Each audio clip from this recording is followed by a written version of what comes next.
tengo el placer de estar con todos los programas que yo hago, no sé si se han dado cuenta, todos son excompañeros. Bueno, esta me tocó también otra excompañera de trabajo, la cual emigró. Y me parece interesante haberle hecho o hacerle esta entrevista para todos ustedes. La tengo por este lado, por eso quizá me ven siempre mirando por acá, porque aquí sí la puedo ver. No la tengo en compañía mía al lado. Y ella migró de Venezuela para irse para Ecuador. Nos va a contar su historia, cómo le fue, quiénes se fueron, para que ustedes también vean que, o saquen su conclusión en su momento, si le es fácil o no salir de Venezuela y emigrar. Luisa, muchas gracias por haber aceptado la invitación. Siempre le digo a todos los que aceptan esta invitación, porque es un programa muy nuevo, pero de verdad que ha gustado y ha calado mucho. Gracias por estar hoy en la noche conmigo. Gracias, Fer, a ti por invitarme. Yo feliz de acompañarte y poder contarles un poquito qué significa irse a Ecuador y cómo puede ser más fácil o menos fácil hoy en día. Todo el mundo se va para los Estados Unidos, todo el mundo se va para Europa, se ha ido para Chile, pero no había conocido a alguien que se fuera para Ecuador. No tiene nada normal, pero la gente siempre busca quizás los países donde hay mayor cantidad, no más grande, sino donde el poder adquisitivo es mucho mejor que lo que puedes conseguir en Ecuador o irte para Perú, por ejemplo. Un poder adquisitivo en los Estados Unidos, Argentina, Chile, Europa, puedes quizás tener mucho más dinero en menos tiempo de trabajo. Cuéntame tu historia, cómo te fuiste para allá, quiénes se fueron, cuántos años llevas allá y por qué decidiste pues irte para Ecuador. Bueno, mira, nosotros nos fuimos, mi esposo y yo tenemos ya casi 13 años juntos, pero estábamos recién casados. Fue en el año 2015 que nos casamos y en el 2016, digamos que a él le hicieron unas entrevistas como un equipo, un grupo de empresas que vino a Venezuela, porque sí, oh sorpresa, ahora estoy en Venezuela, pero se lo cuento al final. Ajá, sí, Vinieron a lo Venezuela, último. sí, exacto. Vinieron a Venezuela a hacer una entrevista, como a captar personas, captar talento, esa es la verdad. Y estaban buscando talentos de diferentes formas. En ese momento, en 2016, él hizo todas las pruebas, todo, pero digamos que no quedó preseleccionado. Y en 2017, eh, a principios, lo llaman y le dicen, mira, tenemos este cargo para ti, esta marca te pidió, ya tenemos todo lo que hiciste, las pruebas, ya lo pasaste, solo te estamos contemplando a ti y esta es la oferta. Queremos que vengas a conocer ahorita en enero 2017 con tu esposa la ciudad de Quito, que es donde vivirían y donde trabajarías, para que nos cuentes si te parece bien y si quisieras aceptar la oferta. Entonces, bueno, claro, obviamente tú me lo preguntas justamente, ¿por qué no eligieron un país grande? Bueno, porque sí estábamos pensando en emigrar, sí estábamos pensando en salir de Venezuela, porque estaba en un momento de escasez, de cosas difíciles, Ajá. muy, muy complejas, pero no sabíamos a dónde y sí nos daba como miedo dar ese paso sin algo seguro, porque aquí en Venezuela, pues de alguna forma yo tenía un cargo muy chévere en una empresa muy bonita, trabajando en mercadeo, que es lo que he amado siempre, y él también. Entonces estábamos bien dentro de lo que se podía estar y nos daba miedo dar ese paso sin algo seguro. Llega esa oportunidad y Siempre, claro, ahí ya lo ves, ¿no? Con una oportunidad. Justamente era eso lo que analizábamos, más allá de la propuesta económica que sí era interesante. Ecuador es un país que está dolarizado y eso lo ayuda dentro de la región. De hecho, para el momento era un país con una estabilidad económica importante, era un país que no tenía ni siquiera inflación, la inflación era de un 2 o 3% antes de la pandemia. Nosotros hicimos mercado, comprábamos comida, medicinas, que by the way son costosas, ya iré dando esos tips, en todo todos durante dos lados, años y creo. medio, siempre con el mismo dinero, el mismo presupuesto en un Excel y te sobraba la misma cantidad de dinero si es que te iba a sobrar, porque era estable la economía. Entonces, bueno, nosotros averiguamos muchas cosas antes de irnos, muchas de ellas fueron tal cual como nos contaron, otras no tanto, por eso yo creo que hay que investigar mucho antes de salir a cualquier país en cualquier plan, incluso en este caso, por ejemplo, a mi esposo nunca le ofrecieron un seguro médico, le dieron un buen sueldo y tú encargas. Pero cuando empiezas a gastar y a hacerte tú tu vida con el sueldo, te das cuenta de que puede Correcto. ser Correcto. bueno o no, dependiendo. Para dos personas, puede que sí, pero cuando va creciendo la familia ya tú te das cuenta, ¿no? Entonces, Ujú, volviendo ujú. a la parte de la zona de confort, que era como lo que me decías, fue muy duro. Yo soy una persona muy familiar. Mi esposo también, la familia de mi esposo vive a las afueras de Caracas, no, mi familia vive más cerca, pero yo siempre, todos los fines de semana, era un plan con la familia, con los primos, con mis sobrinos, con mis hermanos, en fin, la verdad es que sí somos, y fue muy duro tomar la decisión, pero nos arriesgamos y no voy a decir que salió mal. Por 7 años que estuvimos en Ecuador, todo pasó como tenía que pasar. Esa es la verdad. Llegaste a Ecuador, te ofrecieron el trabajo para tu esposo, tú estabas trabajando, tú conseguiste un trabajo o solamente mientras tanto fue tu esposo el que estuvo trabajando. No, mira, fue muy cómodo, muy cómico porque el tema de los papeles no es tan fácil, ¿no? A mi esposo lo contratan y en principio le ofrecen pagarle su visa y la mía, pero cuando nosotros llegamos existían muchos tipos de visas. Y para llegar a tener la residencia, que es tal cual la residencia permanente de cualquier país, que es la que te permite pues tener más comodidades, eh, había que pasar mucho tiempo. O sea, tenías que estar al menos un año con un tipo de visa, etcétera. Y cuando nosotros llegamos, claro, la de él fue una visa de trabajo, perfecto, y la mía fue como una visa ahí de tránsito. Y con esa visa que me dieron a mí, nadie me contrataba, porque ya Ok. estaban Ok. algunos venezolanos yendo para allá, y la verdad es que en mi área no había chance. O sea, la verdad es que no pude conseguir trabajo. Esa es la verdad, al principio, ¿no? Ok, tu esposo empieza a trabajar con el sueldo que él tenía, lograba mantenerlos a ustedes. Afortunadamente su salario Es, daba para que pudiéramos vivir los dos Es, cómodos, para ayudar desde allá a nuestra familia, para contó, muchas ok, cosas. o sea, entonces vivían ustedes dos más el nuevo miembro de la familia y aparte de eso también mantenían, o sea, les daba plata, o sea, les alcanzaba para poder mantener a la familia acá en Venezuela. O sea, no la mantenerla, ayudarla pues. Sí, mantener nunca, yo creo que no, mantener es no, no, no, no, no, imposible, no. pero ayudar en algo sí. No importa, sí, mandar 50, $100 a tu familia, la familia de tu esposo, y eso por lo menos ayuda. No importa lo que le manden, sino lo importante es que estando afuera, con un solo sueldo, puedes, por lo menos en Ecuador, ayudar a la familia afuera. Tema estadístico, perdón que te interrumpa antes de que se me No, olvide, no. hay un tema importantísimo. Mi esposo y yo fuimos de los afortunados, no solo por poder irnos con un ingreso fijo, porque sí, él cumplió un periodo de prueba de 3 meses que la ley ecuatoriana le obliga, pero al final del día ellos estaban haciendo una inversión, ellos nos pagaron toda la mudanza que hicimos en maletas, nos fuimos con 12 maletas, con exceso de equipaje, y Perro. ellos pagaron todo. Y bueno, Ok, sabemos lo que es el exceso de equipaje. En ese momento era Ok. a $1 oficial, nosotros lo pagamos en bolívares y ellos lo reembolsaron en dólares. Digamos que eso, más la venta de todas nuestras cosas acá, llegamos con un buen dinero más un buen sueldo. Sí, esa es la verdad. Pero ese no es el caso de todo el mundo. Esto yo no me voy a comparar obviamente con los que se han ido caminando ni no, nada, pero y ahí voy a la No. estadística. El 80% de la población ecuatoriana, sea de inmigrantes o de ecuatorianos propiamente, no tiene un salario superior a $2.000. Esa es la realidad. En este momento es otra cosa, pero en ese momento, si tú ganabas menos de $2.000, podías vivir decentemente. No sé si tanto como ayudar a tu familia fuera, etcétera, pero podías vivir decentemente. Ya después las cosas fueron cambiando. Mi esposo sí ganaba por encima de ese salario en ese momento y nos permitió hacer otros planes.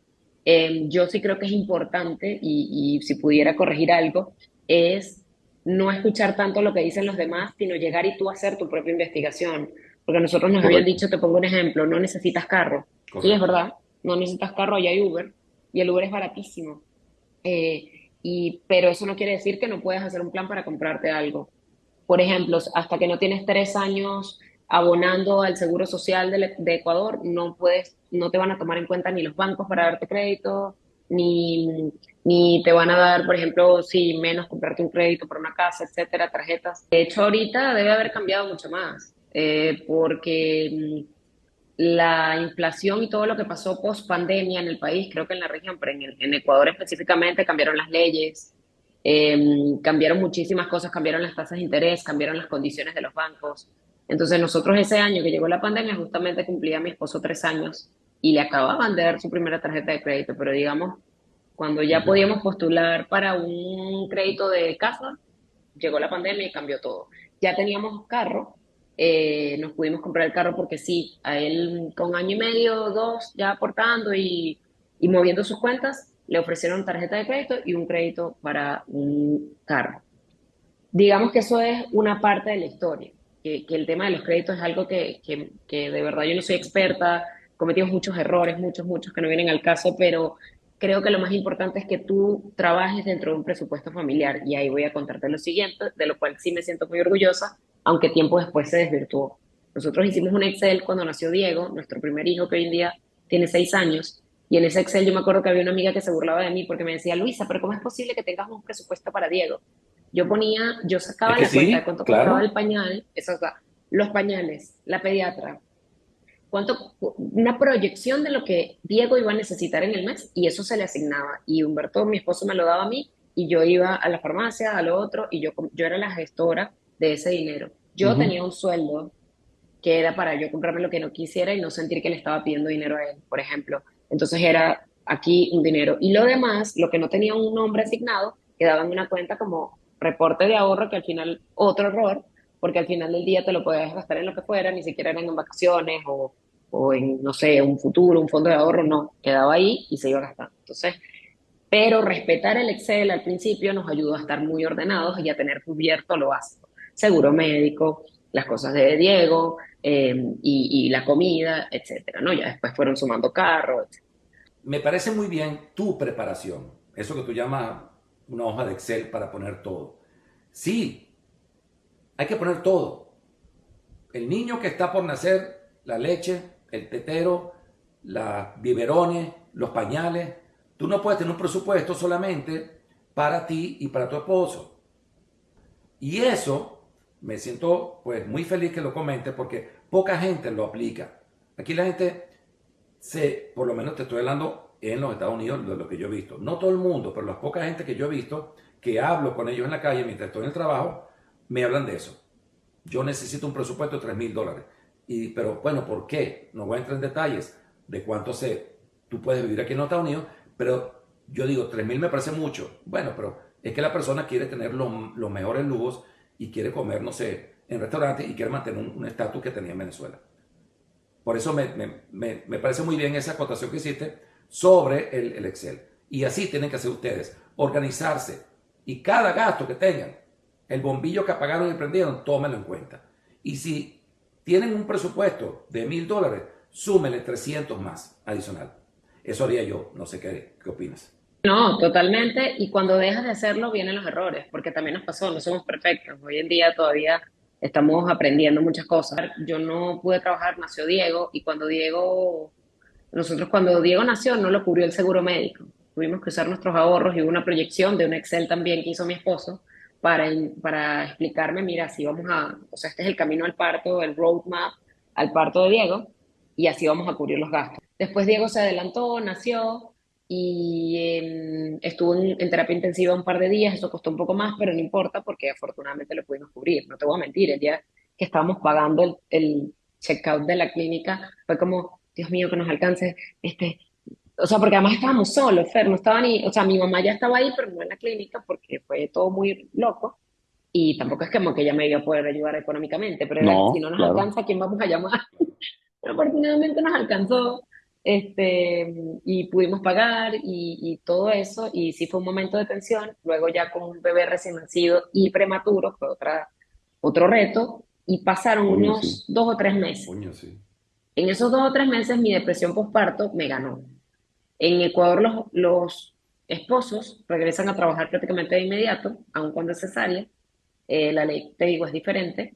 Y mi esposo se fue muy rápido, yo me quedé con mi mamá, con un bebé que no dormía, con la paciencia al límite. No dormir para un ser humano es, yo creo que de las peores cosas que nos puede pasar, y tener que ejecutar acciones. O sea, a mí me hicieron mi cesárea y yo tuve que subir 4 y 5 pisos en la clínica que por condiciones específicas pasaron cosas y no tenía ascensor, y tuve que subir recién operada a amamantar a mi hijo, o sea, cosas que dirán, ay, pero qué exagerada, ¿no? Pues vívelo y date cuenta de lo duro que es. Y además está sola, nadie me visitó en la clínica, después no quería que nadie fuera a mi casa, de las pocas personas que teníamos ya en el círculo cercano, y empecé en una depresión muy dura. Y esa depresión dura me llevó a entender que yo tenía que dejar de ver en las redes sociales la vida perfecta de las mamás.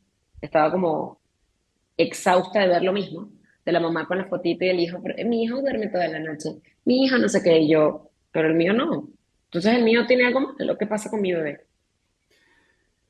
Las redes sociales dañan, dañan, pero tú no tienes la menor idea, la gente no tiene la menor idea cómo dañan esa vaina.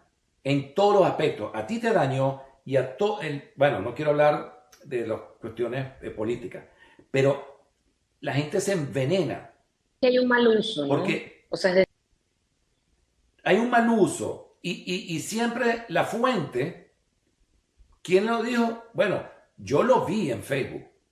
¿Pero quién lo dijo? No, bueno, lo di, coño, no sé, yo vi Facebook, abrí y como hay 1000 publicaciones, vi una. Entonces, lo que te ató fue esa publicación, lo negativo.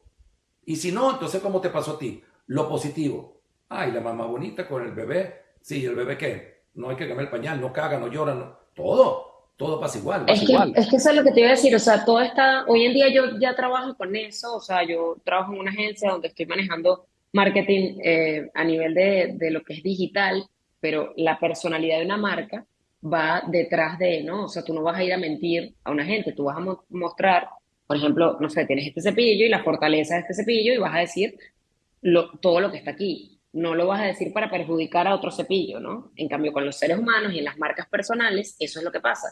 En ese momento las microinfluencer, influencer o como le llamen, no estaban tan en boga, pero yo sentí la necesidad de abrir una especie de blog y me creé un nombre que salió un día de un brainstorming propio que yo hice Uh -huh. para agarrar y poner de forma anónima todo lo que yo quería de la maternidad real.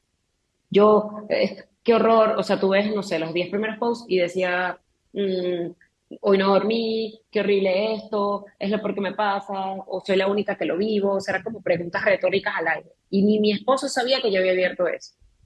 ¿Por qué? Porque yo sentía la necesidad de compartir la realidad de la maternidad sin que eso signifique que yo no quisiera a mi hijo, que lo amo con toda mi alma y a mi segunda bebé también, pero hay una realidad que no se puede escapar.